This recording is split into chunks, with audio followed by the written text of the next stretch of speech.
नमस्कार. पाहुणा ओळखा. नाव ऐकूनच लहानपण आठवलं ना?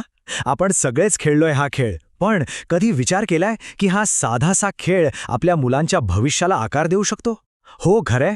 चला तर मग आज या खेळात लपलेलं एक मोठं रहस्य उलगडूया. बघूया तरी हा खेळ मुलांच्या उज्ज्वल भविष्याची पायाभरणी नेमकी करतो तरी कशी.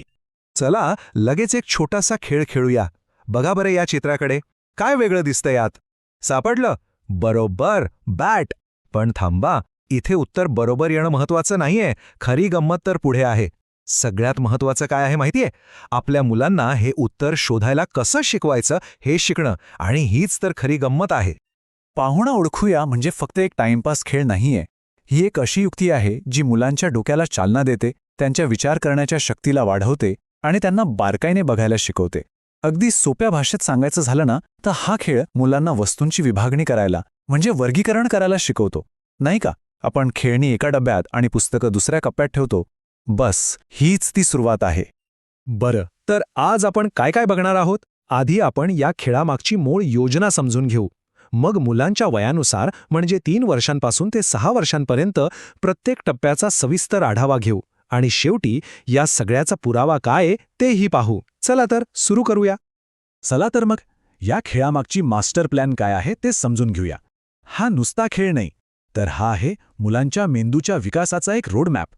जशी मुलं मोठी होतात तशी त्यांची विचार करण्याची पद्धत बदलते आणि हा खेळसुद्धा त्यांच्यासोबत बदलत जातो. पाहूया कसा ते. आता हा तक्ता बघा, यात सगळं रहस्य लपलंय. वयाच्या 3ऱ्या-4थ्या वर्षी मुलं फक्त बघून सांगतात हे वेगळं दिसतंय. मग 4थ्या-5व्या वर्षी ती गट ओळखायला लागतात, जसं की हे प्राणी आहेत. आणि मग बघा 5व्या-6व्या वर्षी ती चक्क त्यामागचं कारण पण सांगतात. आहे की नाही जबरदस्त प्रगती? चला आता आपल्या प्रवासाचा पहिला टप्पा सुरू करूया. हा टप्पा आहे 3 ते 4 वर्षांच्या मुलांचा. या वयात मुलांसाठी त्यांचं जग म्हणजे जे काही डोळ्यांना दिसतं तेच असतं. त्यामुळे त्यांना शिकवण्याची पद्धतीही एकदम सोपी, सरळ आणि स्पष्ट हवी. तर या वयात आपलं मुख्य उद्दिष्ट काय? अगदी सोपं. मुलांना फक्त रंगाने किंवा आकाराने वेगळी दिसणारी वस्तू ओळखायला शिकवणं. जास्त काही डोकं चालवायचं नाही, फक्त मजा करत करत निरीक्षण करायचं. आणि मुलांशी बोलताना हे शब्द जादू करतात. बघा, आज आपल्याकडे एक पाहुणा आलाय. तो सगळ्यांपेक्षा वेगळा दिसतो. चला त्याला शोधूया. असं म्हटल्यावर मुलांमध्ये कसा उत्साह येतो. आणि मग आपणच सांगायचं, यात वेगळं कोण आहे? बॅट. का? कारण बाकीचे सगळे चेंडू कसे आहेत? गोल. बघा, नकळतपणे आपण त्यांच्या डोक्यात निरीक्षणाचं बीज पेरतोय. ही ॲक्टिव्हिटी घरी करणं तर अगदीच सोपं आहे. फक्त 3 स्टेप्स लक्षात ठेवा. 1. वस्तू दाखवा. 2. त्यांची नावं विचारा. आणि 3. त्यातला फरक सांगा. बस, किती सोपं आहे बघा. आणि ह्याच छोट्याशा गोष्टीतून त्यांच्या शिकण्याचा पाया मजबूत होतो. आणि यासाठी काही बाहेरून आणायची गरज नाही बरं का. आपल्या घरातच खजिना आहे. एक मस्त ॲक्टिव्हिटी सांगते. फळांच्या टोपलीत 3 केळी आणि 1 सफरचंद ठेवा आणि विचारा, या फळांच्या राज्यात आज कोण पाहुणा आलाय? बघा तर खरं आपलं बाळ किती हुशारीने उत्तर देतं ते. हाच खेळ तुम्ही भाज्या, खेळणी, कपडे कशासोबतही खेळू शकता. बरं, आता येतोय खरा मजेशीर टप्पा. कारण आता मुलं फक्त डोळ्यांनी नाही तर डोक्याने विचार करायला सुरुवात करतायत. त्यांच्या या नवीन प्रवासासाठी आपण तयार आहोत ना? हा जो टप्पा आहे ना, तो मुलांच्या विचारांमधली एक मोठी उडी आहे. आत्तापर्यंत ती फक्त काय वेगळं आहे एवढंच बघत होती. पण आता ती हे वेगळं का आहे ह्या प्रश्नाचं उत्तर शोधायला लागतात. इथे फक्त उत्तर महत्वाचं नाही, तर त्या उत्तरामागचं कारण महत्वाचं आहे. म्हणून जेव्हा मुलं उत्तर देतील तेव्हा विचारायचं, बरोबर, पण कुत्राच पाहुणा का आहे? आणि मग आपणच त्यांना मदत करायची. कारण वाघ, सिंह आणि अस्वल कुठे राहतात?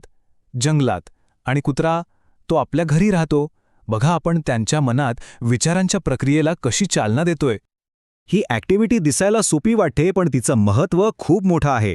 आणि यात आपली भूमिका खूप महत्त्वाची आहे. कारण आपणच त्यांना त्या का या प्रश्नाचं उत्तर शोधायला मदत करणार आहोत. चला आता आपल्या किचनला बनूया एक लॅब. एका रांगेत 3 वाट्या आणि 1 ग्लास ठेवा आणि विचारा, या भांड्यांच्या जत्रेत कोण वेगळं दिसतंय? बघा तर आपलं बाळ कसं डिटेक्टिव्ह बनून उत्तर शोधतं ते. आणि आता आपण आलो आहोत त्या क्षणाची ज्याची आपण सगळेच वाट बघत होतो.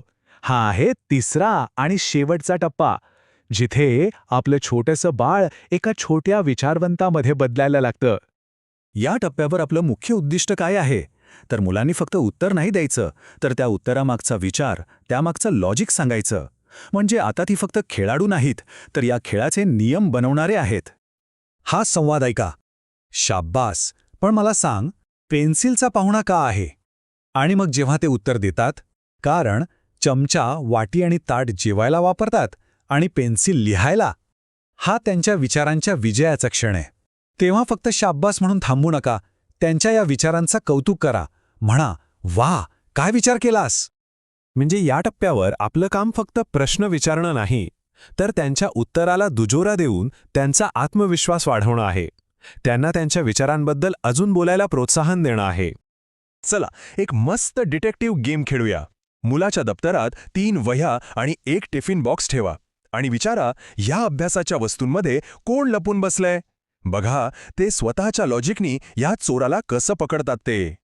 आतापर्यंत आपण ज्या गमती-जमती बघितल्या त्या फक्त मनोरंजनासाठी नव्हत्या बरं का. या सगळ्यामागे एक पक्कं शास्त्र आहे. चला, आता बघूया की हा साधा सोपा खेळ मुलांच्या शैक्षणिक विकासासाठी खरंच किती महत्त्वाचा आहे. हा तक्ता बघा. हाच या खेळाच्या शक्तीचा सगळ्यात मोठा पुरावा आहे. प्रत्येक वयोगटात आपलं बाळ एक नवीन शिखर सर करतंय.